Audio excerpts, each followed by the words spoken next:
Yeah, hard to tell, honestly, from my perspective, since I'm not in the lobby. But right now, Oriana versus Vlad, I could definitely see that working. I mean, if they pulled something really funky and did like Mundo mid, I could see Oriana working against that too. So pretty much whichever way it goes, I don't see the mid lane working out too well. And that's the weird thing. Like, why would you blind pick a Vlad into the mid lane? He can, I mean, hell, why would you pick a blind pick a Vlad, B's and V's, into the top lane? Because there's so many difficult matchups for him. And honestly, nowadays, I know people say Vlad scales really, really hard, but he's not as impressive as he used to be. He keeps getting his items nerfed from other champions being too strong with them. And nowadays, he's okay, definitely strong, but not super strong in the late game, I think. And the other thing as well is that the general... Okay, so it was a placeholder pick actually, because that's Ziggs now on the side of denial.eu. So I think Vlad is Ziggs. Oh, okay. Right. Which now makes just a whole lot more sense across the board. But what I was going to say originally was that Gamers2, the way that they've won the games is by winning them fast, snowballing fast. So picking something like a Vladimir, like you said, does scale well, but then they're not playing to their strengths anymore. And what's worked against Gamers2, which is playing fast, winning the game soon, as we saw in the previous one. Was it 24-minute finish? Could easily have been sub 20-minute finish if they hadn't been caught a couple of times. But yeah, Ziggs does make across everything just so much more sense because NIQ is so good than Ziggs. Yeah, that was an absolutely crushing game last time, and with NIQ equipped with Ziggs now, that's going to be difficult to deal with. So, Gamers2, they've got a composition that's going to take a long time to scale up. Here, Oriana, and there's Ryze there. Will take a while. Yuki, well, Caitlyn is strong early game, yes, we know, but she has that power trough. Late game, Gamers2, phenomenally strong, no doubt about it. Arguably the same is true of Denial, though. They have a very strong late game too. So Gamers2 are going to have to try and take advantage of their Caitlyn and see if she can get an advantage for them, pushing in the early and the mid game.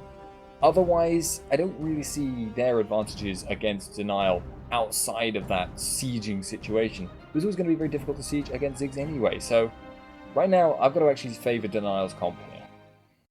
Alrighty, well, we are on the 3-minute delay, ladies and gents. $1,000 is going to be won or lost, depending on which way you look at it in this final game. It stands 2-2 in this best of 5 between Gamers2 and Team denial.eu.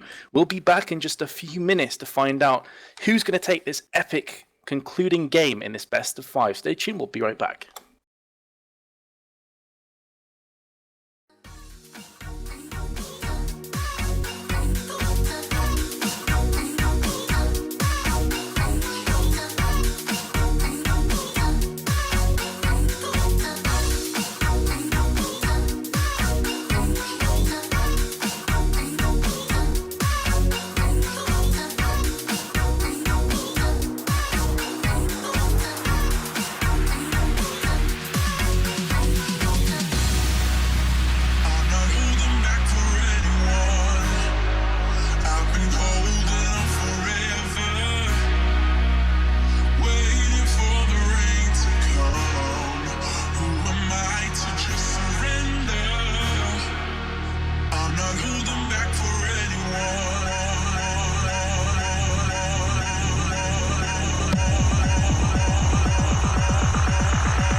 the sun steps down and escapes the day, we'll calmly walk away from the fray. When structure falls and all else fails, we will build it once again.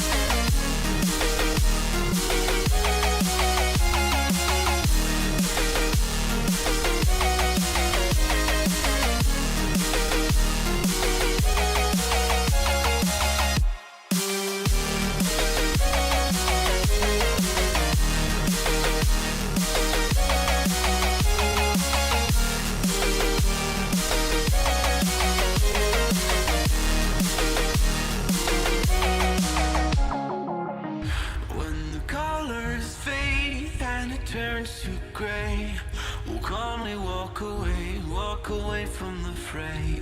When structure falls and all else fails, we will build it once again. We can climb high, higher than before, or we could stand by while it burns to the floor, though we cannot fly.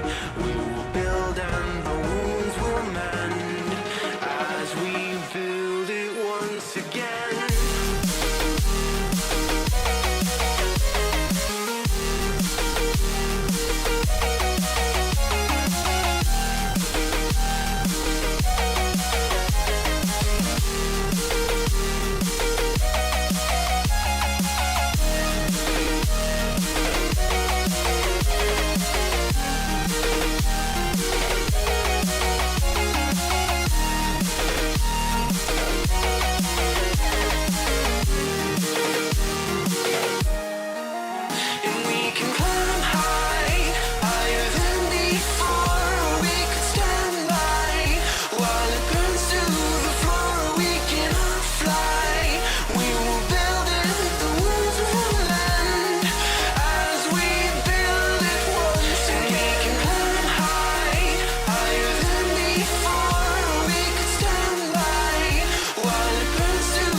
Hello, ladies and gentlemen, what will be the final intro of this evening. This is a best of 5. It's down into the 5th all-important game between Gamers2 and denial.eu. I'm managed joined by Spuddington, and around 70% of our viewers right now feel that denial.eu are going to win this and take home the $1,000.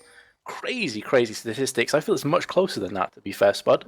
Yeah, I think what they're doing there is they're looking at the way the last game went. Because if you looked at that, you'd think this would be just domination. I don't think that's going to be the case, though.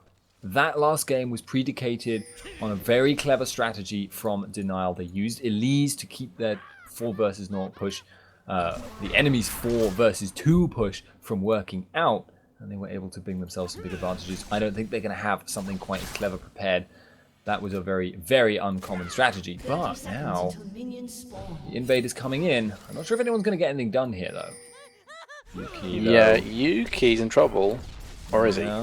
Is he? Who knows? He throws out the Piltover, gets a bit of damage down. This is a much less ordered one here from Denial. The invade a lot less clean. Obviously, there wasn't anyone there to stop them last time, and they have gotten down their ward this time. So, we'll have the power to choose if they want that 2 versus 2, which is what they did last time. I think they probably, both teams, though, are going to be okay with a 2-on-2 this game. Oh, Ocelot taking loads of damage there. Yeah, we're like really wrecking him, and NIQ comes in from the side. Ocelot in a lot of trouble, gets auto attack killed by NIQ. I have to pose a question without being harsh. WTF, Ocelot? What were you doing? I have no idea why he was in that position at that stage. Yeah, I just think he was keeping an eye on the river to make sure they knew where the enemies were splitting off from. But yeah, he just got cut off while returning to the lane there. And I'm pretty sure they did not know. I'm pretty sure that NIQ did not know he was about to get a kill because Ocelot was walking into that. And, well, they did come out on top as a result. So, Gamers2 start on the wrong foot.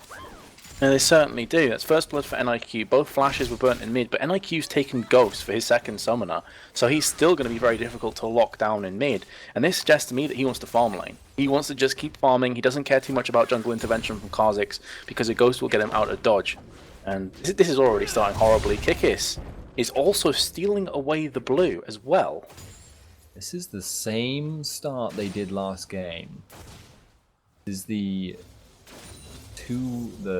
3 buff start for them. Get Mundo in the top lane. Ocelot now actually in trouble. Going to be getting ganked. Should be okay to live, but not for very long. I suspect after that, if he takes 1 or 2 more bombs. But this is the same start, as I said. Now, will this push in bot lane from Gamers2 be stymied? Because that's what happened last time for them. I think they're not going to be as confident about holding the tower with their jungler this time, though. Denial. Mostly, basically, because they don't have such good wave clear on him. Last time they had it easy. Oh, they don't want to go too hard against the Ryze. Well, Ryze hasn't reached the kind of stage in the game where he's going to be terrifying to play against. Still, he is dangerous. He is potent. He's being surrounded, though. 4v2 push here, and JWoww is caught in no man's land. Yeah, good luck here in this situation. He gets just deleted there, but Babunia may drop here. Actually survives on 26 health, and Morden is now stuck trying to defend this tower. That is not going to work out for him, but Gamers2's bot lane is still pushing. The 4-man in the top, though, is just going to take that tower pretty quickly. It looks like Gamers2's bot lane have decided they are not having any more of this. They're going to recall. No. They cancelled their recalls, and they're actually not going to return to this top lane. They are, in fact, going to keep pushing bot. But they've already crippled both of the solo lanes right now. Both Ryze and Orianna, I should say, are really suffering. And you can see that NIQ is constantly putting the hammer down on Ocelot, who is nowhere near this farm, and already nearly a 10 CS differential in mid lane and at the top lane as well. It's not looking too great on top of that. Mundo's trying his best to stop them from pushing, but Booney's done another nice job, although he has lost that first tower. Yeah, nothing really to be done now from his perspective. JWoww in the top lane has also actually held onto his tower a little bit better, so not a bad performance out of Gamers2 this time. They definitely haven't lost in the same way they did last game, and indeed, it's almost the reverse this time, since they were the ones with 2 men in the top lane trying to hold off a 4-man push. Ocelot in the mid lane in a lot of trouble. NIQ does go down, though. Didn't really catch the start of that. NIQ whiffed that bouncing bomb like a boss, though. That would have killed. Ooh. I feel that would have killed Ocelot. And he threw it over his head.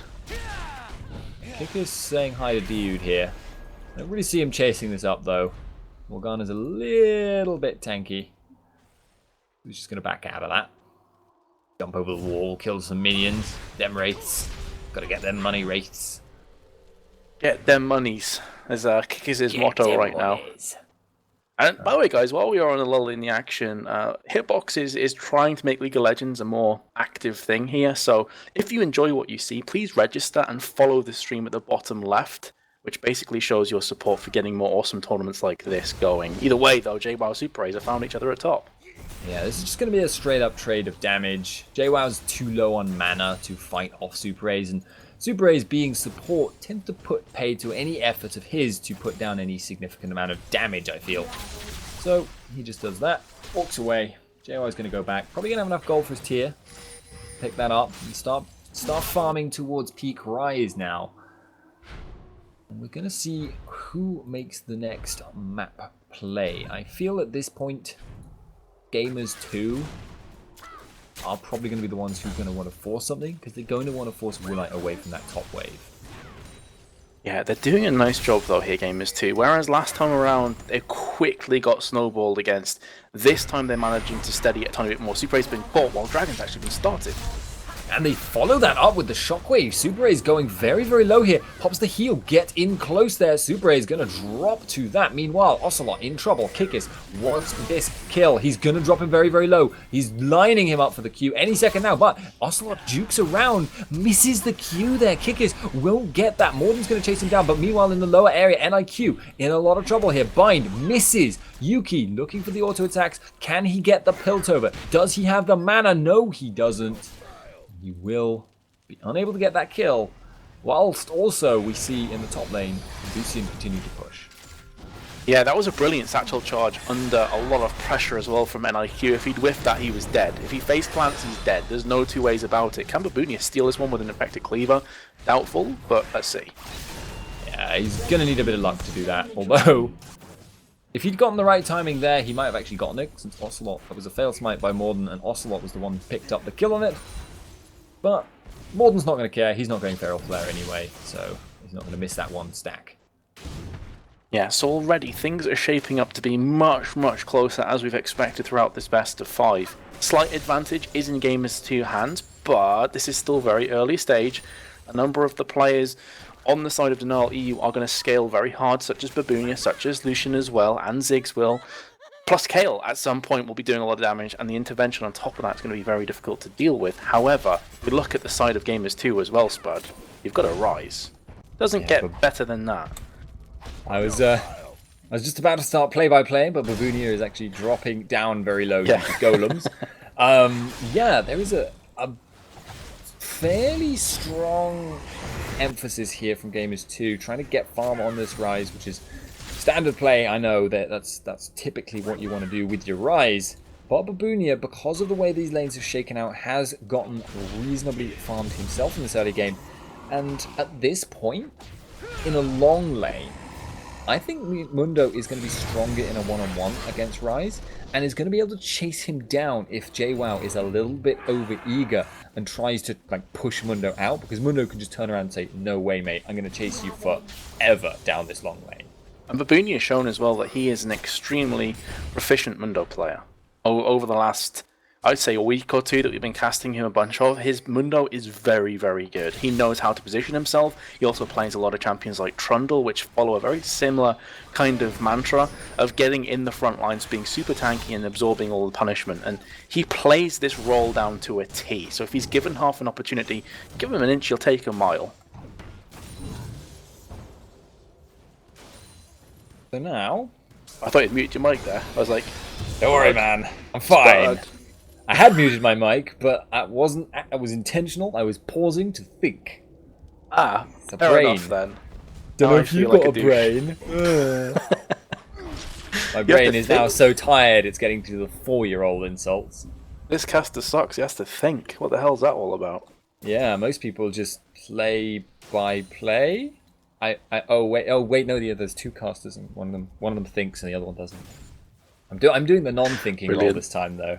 But right now we actually have Dude and Warlight, and Yuki going down to the spot lane, pushing this out. They are a little bit extended, so with no knowledge of where Kikis is, I'm a little bit surprised to see them pushing so far. They have now warded the approach though. They have warded the approach. They're trying to play this one safe, and again, this is a much slower, steadier approach to the game. Normally by this point we've had 10 or so kills, this time 5, which is still, by League of Legends standards, quite a lot. But for the standards of the best of 5, is certainly a slower pace here.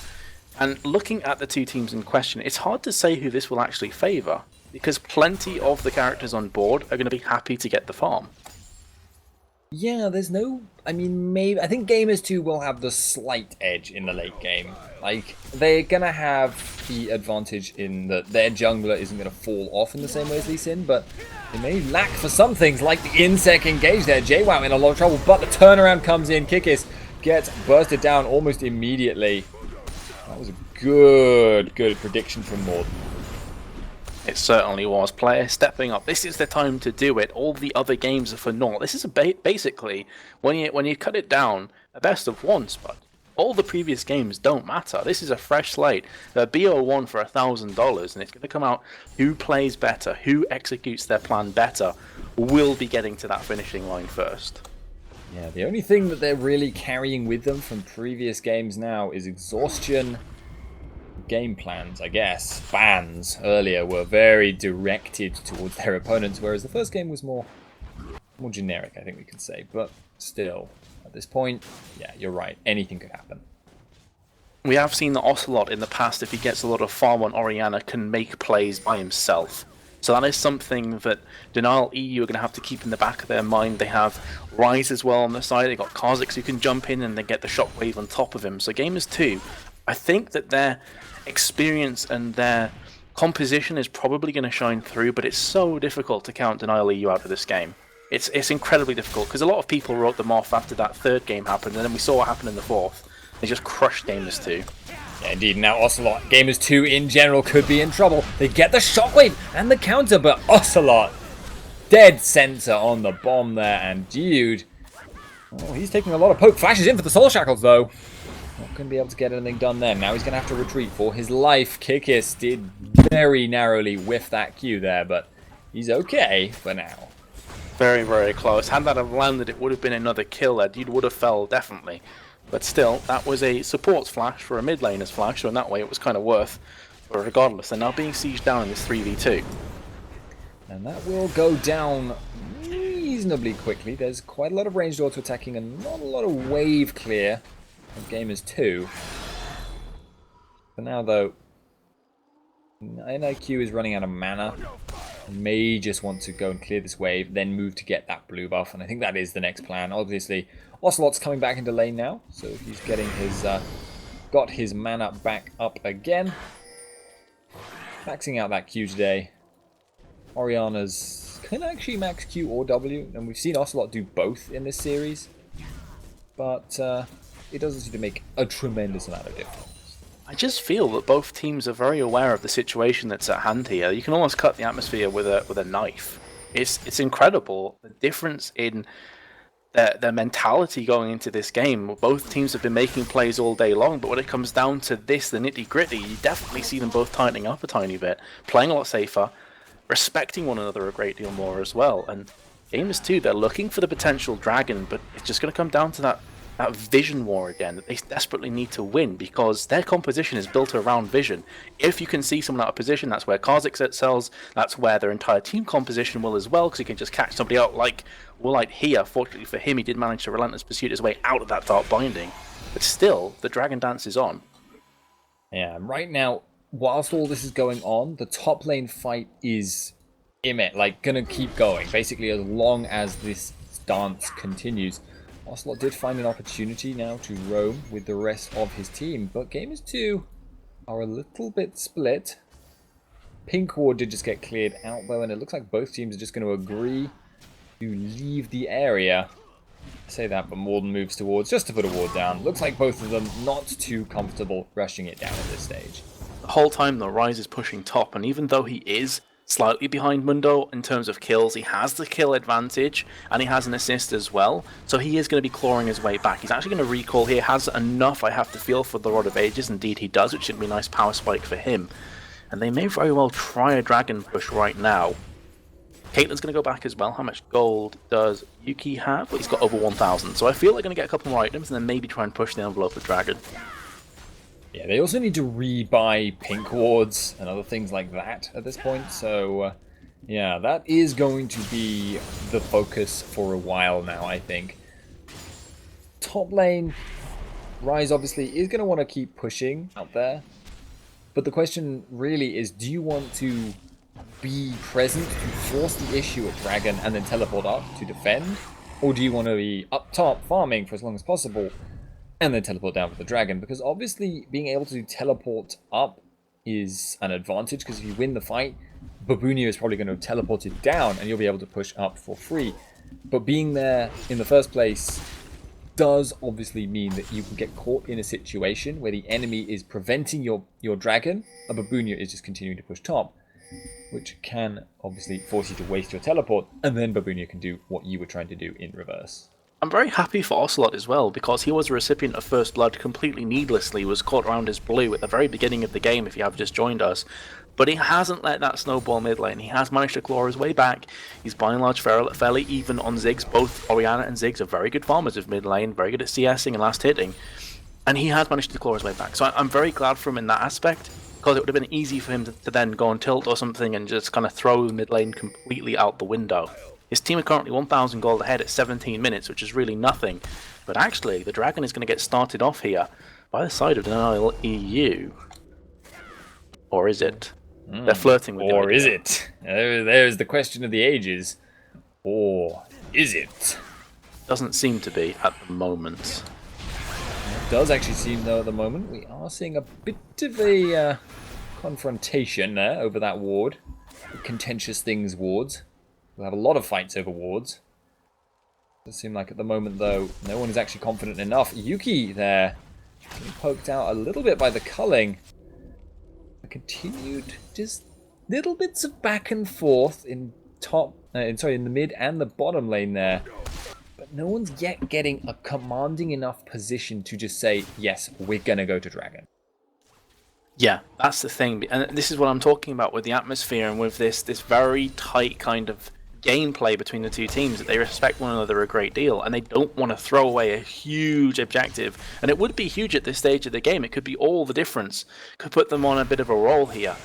And they don't want to throw it away. They don't want to give anything for free. Dude throws out his dart binding, does actually connect, they're going to engage. Yeah, Soul Shackles on top of it. Shockwave only lands on one because of the flash out from Woolite, and the disengage is in. Babunia teleports right into the backline. Doesn't have his ult running at the time, but he gets it going just in time to keep himself alive. JWoww looking to turn around on Babunia, but Ocelot is the only casualty so far, and the health is reasonably low on Gamers2. Looks like Denial fancy the dragon. They definitely do, and I have to say, if you're going to flash, if you're going to teleport in and try and all-in engage, in fact, I thought they're going back in again, or are they? Dragons. Or are they? They're going mid instead. It does seem like, yeah. If you flash to engage and then fail to utilize your ultimates to the fullest extent, and you're an ultimate-based team, you're going to lose. And that's exactly what we saw there from Gamers2. They did not efficiently lay down the ultimates. They did not efficiently focus the right targets, and that's the problem. They're by and large just whiffing here, Gamers2, I've got to say.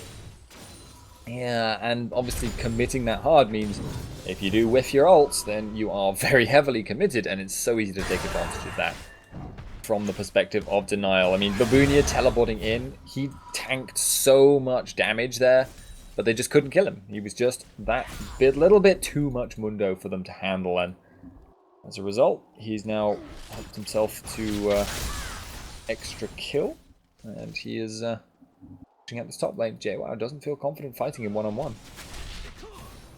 Yeah, clearly not. That could have been, again, a bit of a shock for Gamers2.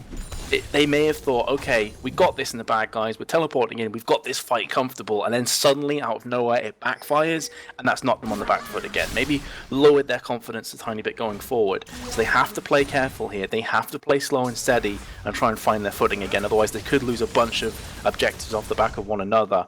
Woolite, though, he's such a good player. I think he's like a maverick, a loose cannon kind of player, whereby individually and talent-wise he's incredible, but he's susceptible to making really strange calls and being caught. Maybe that's something Gamers2 should try and single out.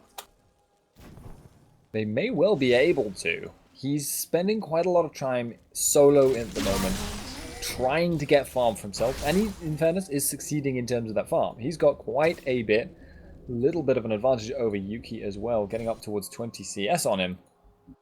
Right now, though, seems like there's actually the prediction that Gamers2 may go for that gank, and indeed, here we go.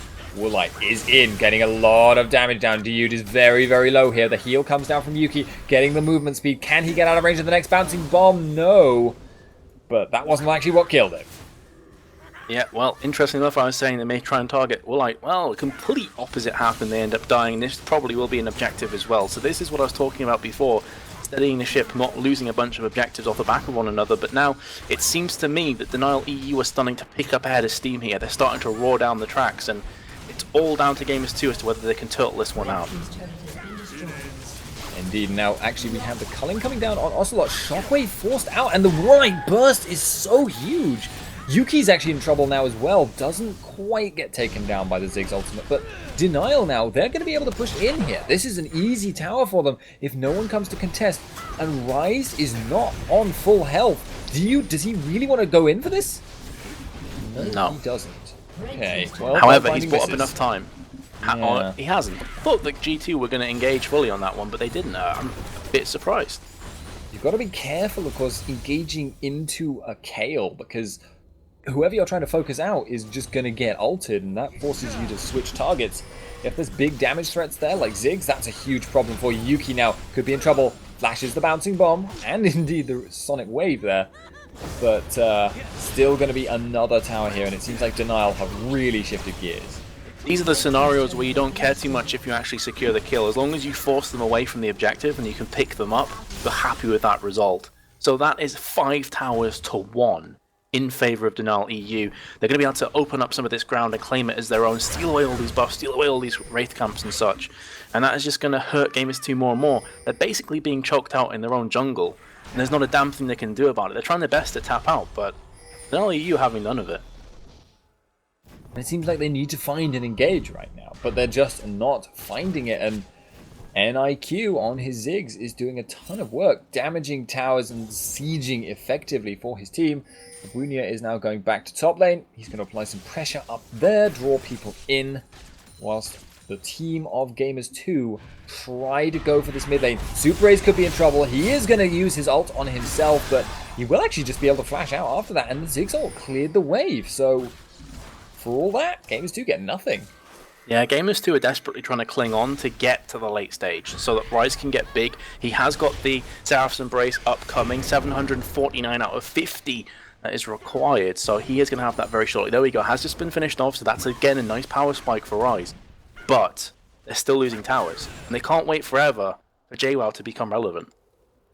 And the other thing is, thus far in the fight, he hasn't been able to get in range to do much fighting. Like, he hasn't been able to put those items down. He's just been spending an awful lot of time reacting, or spending a lot of time in the top lane farming, but trying to get in range to a fight is what usually happens when he teleports down, or when he runs down to join up with his team, and then the fight's already over, or the tower's already done, or he can't get in range. And that's a problem when you're dealing with Ziggs, who's very happy to be at long range and zoning you.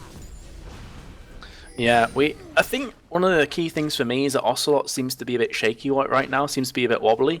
I would like him to just take a few deep breaths and to chill out a tiny bit. He seems a bit on tilt to me, and they desperately need Ocelot to be making these plays with the Shockwave. That's why you pick Orianna. You don't pick her for her auto attacks. You don't pick her for her spells as such. You pick her for that ultimate. It's a game changer. Ocelot needs to dig deep here. He needs to work off all the experience that he's had in previous SK gaming and the positions he's been in front of God knows how many people watching. If he can do that and he can channel his talent to the maximum, he can still pull his team back from this deficit. But if he continues to play this way, I don't feel that Gamers2 have got a chance. It's definitely looking bad for them. They are going to go for the gank on Babunia here. I don't really see this working, though. This is Corporate Mundo, and he's not having any of that. So, yeah, back to the drawing board for Gamers2. They're going to have to try and look for a pick somewhere else, because that ultimate from Mundo, he didn't even use his flash, is going to be back up in, well, 30 seconds, 40 seconds maybe? 50 seconds. There we go. Final big. They need to dig deep here, Spud. They really do, because things are quickly escalating out of control. Woolite's getting big 2-0 with Triforce Bloodthirster and a BF sword on top of that. Caitlyn's not doing bad here. You know, Yuki's not doing a bad job, but still, when you have a Mundo chasing you down as a Caitlyn, you've got 90 caliber net, and that's about it to survive. So again, it's one of those situations that Yuki needs a lot of peel, and that's where Ocelot comes into the fray. Plus, so far I've not really seen Morgana being that useful. Due to an incredibly potent support, he's amazingly good, but so far I haven't seen a great deal of Morgana. No, he's not had a great game, especially for someone that was so priority picked. And now we actually also see JWoww in a bit of a dangerous spot. No Sonic Wave landing there, so he didn't get booted out of his comfort zone and into the death zone. It does seem like Gamers2 are going to be playing defense for a little while now, but Babunia, he's in the mid lane with his teleport. And yeah, it's a 4-on-5, but there's no hard engage here from Gamers2. This is one of the issues that comp does have. Without, Morden could maybe try jumping in with the Orianna ball on him, but he's not in a position to be doing that right now. And they're not strong enough to make it work, even if they land it. It would have to be a perfect engage on either Woolite or Ziggs, and if neither of them are available, they don't want to be going all in on the likes of a Kale or a Mundo. And that raises another point. Even if you do get a full engage on NIQ or Woolite, intervention is going to block all the damage. So it's just dire straits right now for Gamers2. Yeah, if this inhib goes down, they're going to really start suffering as well. This could only get worse, and the poke is coming in. They're taking the damage. They're getting forced away, getting forced back. Woolite's going to be perfectly happy to slowly poke this tower down because they've got spiky damage on towers this game. Triforce on the Lucian. They've got the Ziggs passive, the short fuse. Bonus damage on towers. They'll take them out one bit at a time. And now Yuki is not going to get booted out. That was, I was thinking maybe it was going to come, but there's no real reason for them to risk it.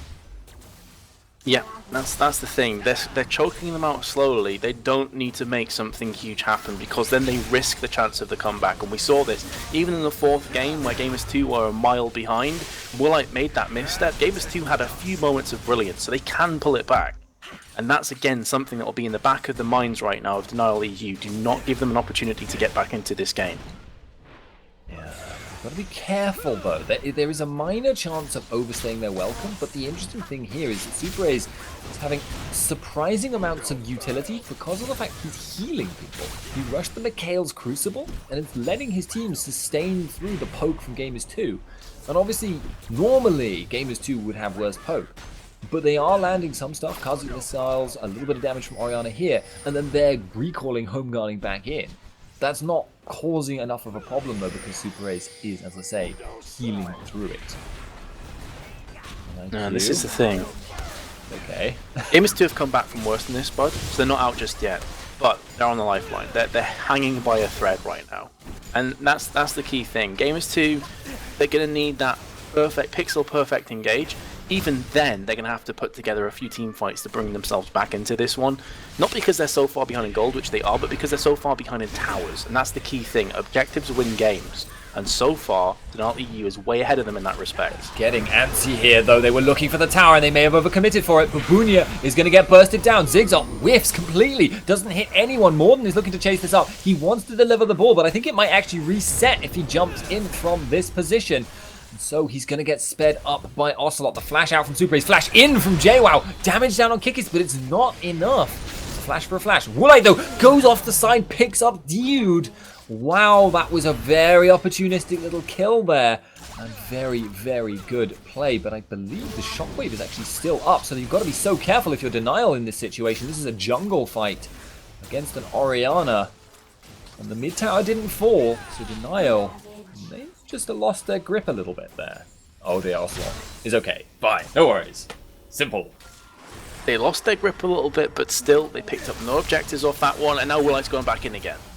And that forces the flash out of Ocelot, and it may actually have forced the shockwave there. I was expecting it. If Woolite had kept going there, he probably would have been taking a shockwave to the face. Might not have actually been enough follow-up to kill him there, and that might have actually been worthwhile for him to do, but he didn't want to risk it. He wasn't going to go and follow that out. So, Gamers2, break the siege for now.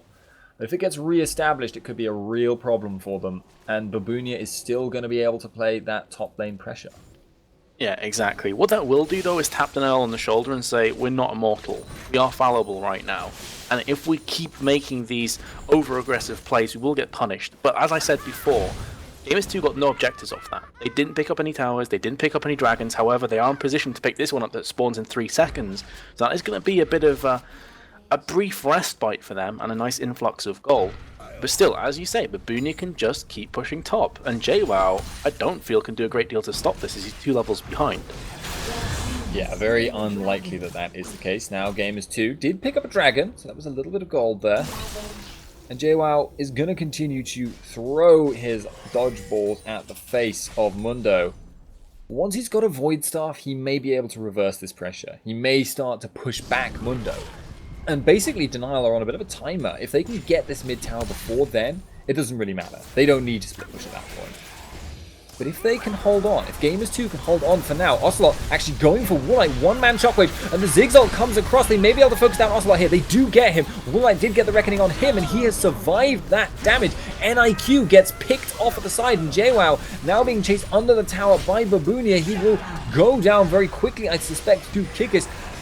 In fact, no, he won't go down very quickly, but he will go down eventually. Morden, meanwhile, is actually looking for the kill on Super Ace, and still the tower stands. It is a 3-for-3 overall, and Gamers2 hold.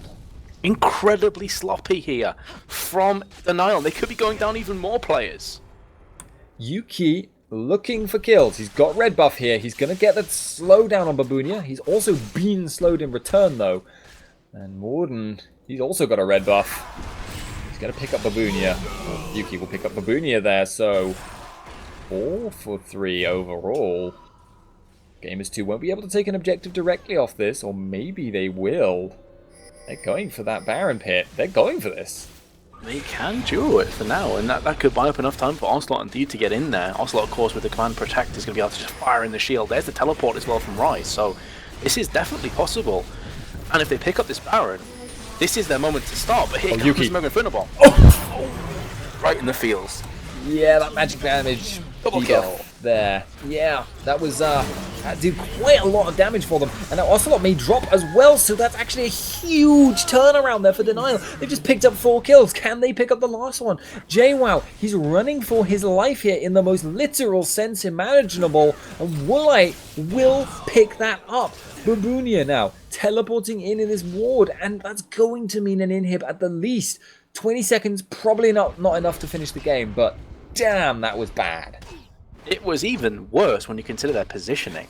Both Caitlyn and Kha'Zix were at the backside of the pit towards their own spawn, meaning they couldn't escape the Mega Inferno Bomb even if they wanted to. I just don't think they consider the possibility. It may be. Kha'Zix has just respawned. Yuki is up in 2. Babunia pops his ult, is tanking the tower. Morden looking to try and distract them away from it for as long as possible. Yuki taking a ton of damage. He's going to get focused down very, very quickly and will, in fact, do so. Soul Shackles does nothing. Dude getting bursted down so hard on the spawn. Denial are trying to force in the Nexus here, and they will be able to get it. They get the game. That one Mega Inferno Bomb, man. Wow. Gamers2 channeling their inner Dignitas. I don't even know what to say about that. The idea of a Baron wasn't necessarily terrible, but the positioning within the pit was. Because you know there's an Inferno Bomb on its way more than likely. You know 2 of your players are very low. You know that Ziggs is going to do a bunch of damage and then some. And you stand at the back of the pit so there's no way of escaping, even if you wanted to. I can't understand that. They just didn't consider the possibility. I just don't think it entered their head. Ziggs is respawning. He can ult to the pit. That just didn't cross their mind, and as a result